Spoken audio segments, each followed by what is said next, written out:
Australian Shepherd is an intelligent, active dog with a loyal disposition and the stamina to work all day in rugged conditions.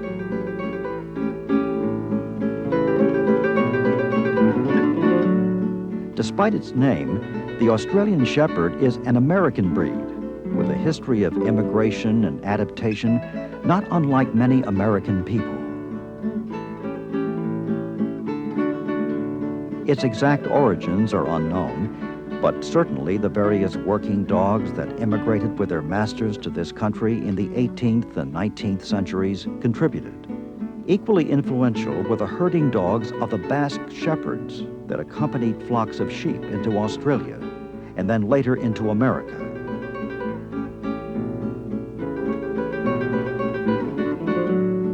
Sometime around the turn of the century, the name Australian Shepherd came to identify these agile, bob-tailed herding dogs, although no one is certain why. At the same time, the Aussie was establishing itself with cowboys and stockmen and endearing itself to their families. Breed registries soon followed, with the Australian Shepherd admitted to AKC registration in 1991.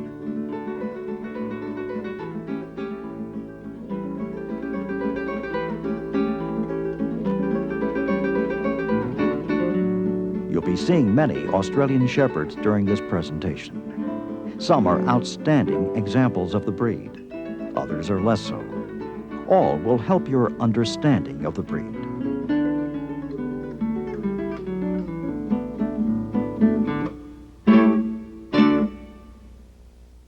The Australian Shepherd is an intelligent working dog of strong herding and guarding instincts. He is well balanced, slightly longer than tall, and of medium size and bone. He is solid and muscular without appearing cloddy. His coloring offers great variety and individuality within the breed, ranging from blue to red merles, black, and red. He has a coat of moderate length and coarseness. He has a docked or natural bobbed tail. Functional structure and movement should take precedence over aesthetic considerations. The Aussie has a smooth, free, and easy gait, exhibiting great agility. The preferred height for males is 20 to 23 inches. For females, 18 to 21 inches, although quality is not to be sacrificed in favor of size. The dog's structure reflects masculinity without coarseness, while bitches appear feminine without being slight of bone. Let's begin our detailed examination of the Australian Shepherd with the head. Its overall size should be in proportion to the body. It is clean-cut, strong, and dry. Viewed in profile, the top of the skull is flat to slightly domed and may show a slight protuberance at the occiput. The top line of the back skull and of the muzzle form parallel planes, divided by a moderate but well-defined stop. The muzzle is equal in length or slightly shorter than the back skull, with little taper from base to nose. It is rounded at the tip. Viewed from the front, the skull is of moderate width, such that the width and length of the skull are equal. The depth of the muzzle from base to nose should be nearly equal, with little tapering. The nose itself is black, in black and blue merle dogs. In red and red merle dogs, it is liver-colored. In each case, the pigmentation of the lips should be consistent with that of the nose. Merles may have small pink spots on the nose. But in dogs over 1 year of age, spots which cover more than 25% of the nose are a serious fault.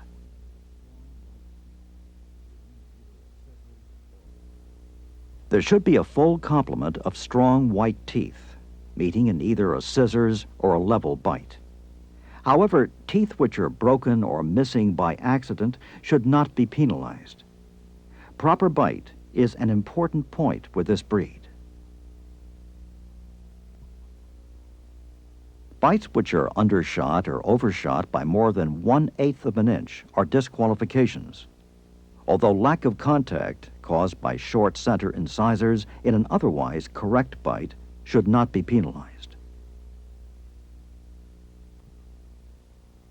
The eyes may be brown, blue, amber, or any variation or combination of these colors, including each eye being a different color. There may even be flecks or marbling. Light eyes are acceptable. The eyes are almond-shaped, neither protruding nor sunken.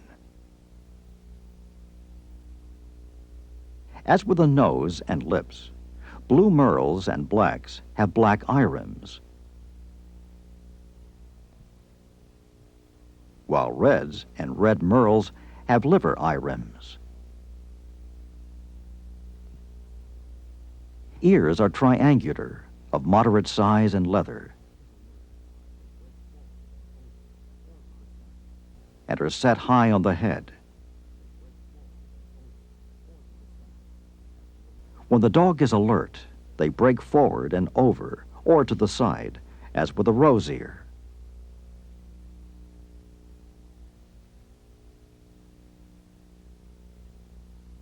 Pricked ears and hanging ears are serious faults. The correct combination of head structure with correctly shaped and placed ears and eyes will produce the typical Aussie expression: attentive, intelligent, alert, and eager. The gaze should be keen but friendly. The Australian Shepherd's neck is strong, of moderate length and slightly arched at the crest. It should fit well into the shoulders, which are long, flat, and fairly close set at the withers. They are well laid back at approximately a right angle with the upper arm, which is of about the same length. The chest is deep, reaching the elbows. The forelegs should drop straight and perpendicular to the ground. The bone of the forelegs is strong and is oval rather than round. Pasterns are of medium length and very slightly sloped. Seen from the front, the legs should be straight and strong, with the elbows held straight to the body. The chest, while deep, is not broad. The front feet are oval and compact, with close-knit, well-arched toes. Pads are thick and resilient. Dew claws on the front feet may be removed. The Aussie's top line is characterized by a straight, strong back, which is level and firm from the withers to the hip joints. The croup is moderately sloped.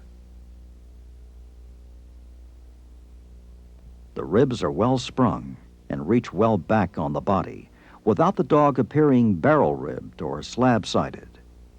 There is a moderate tuck-up to the underline.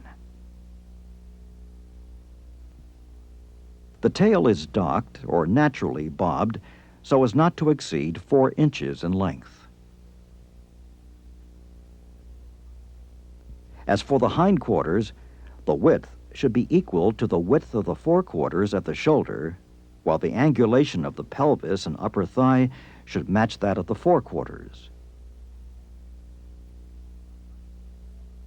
Stifles are clearly defined, and the hock joints are moderately bent.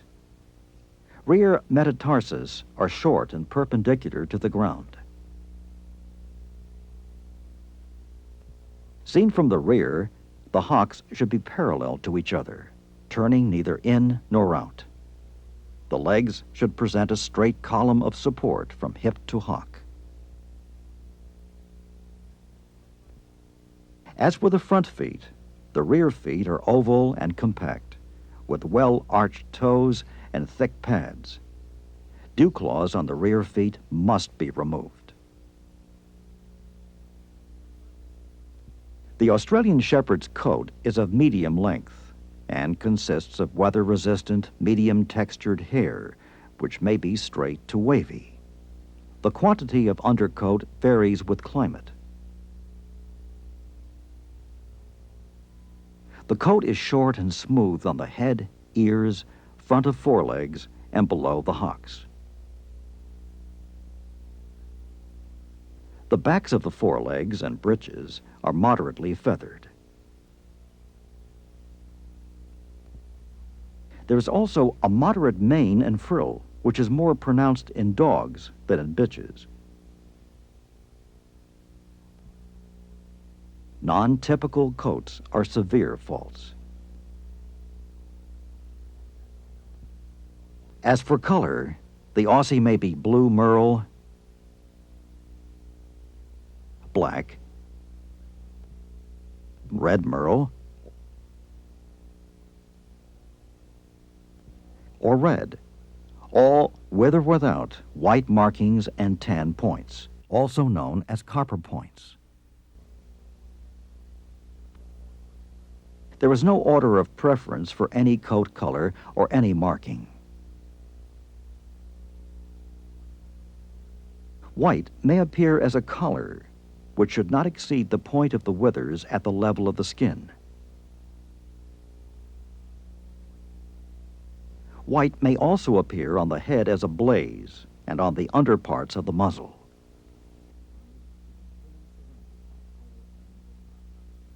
It should not, however, predominate, and eyes should be fully surrounded by color and pigment.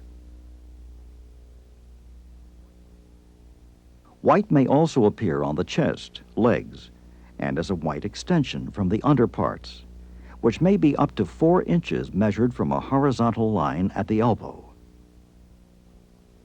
The only white markings not allowed are so-called white body splashes. Such body splashes are disqualifications. The white body splashes, however, are not to be confused with light merle patches. Bear in mind that varying coat textures and markings may produce optical illusions concerning the actual conformation of the dog. A hands-on approach may be required. The Australian Shepherd has a smooth, free, and easy gait, exhibiting great agility of movement with a well-balanced, ground-covering stride. The back remains firm and level. He should be able to instantly change direction or alter stride.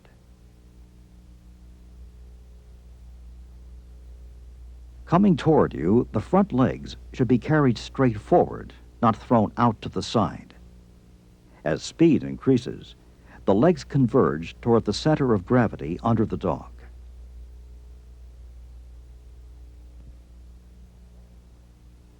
Going away, the hind legs should follow in a straight line and in the same plane as the forelegs, with the legs converging toward the center line as speed increases.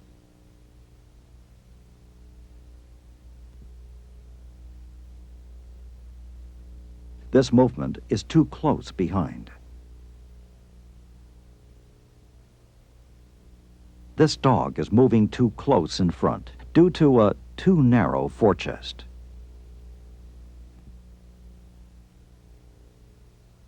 Here again is correct movement, agile, smooth, and free. The back remains firm and level.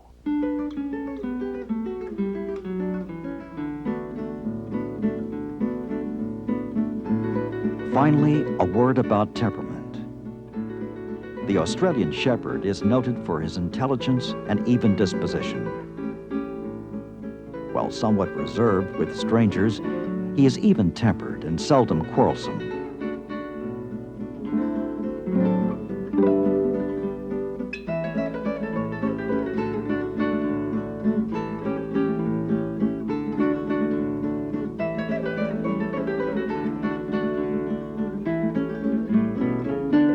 This hardy worker has a devoted following as a loyal and intelligent companion.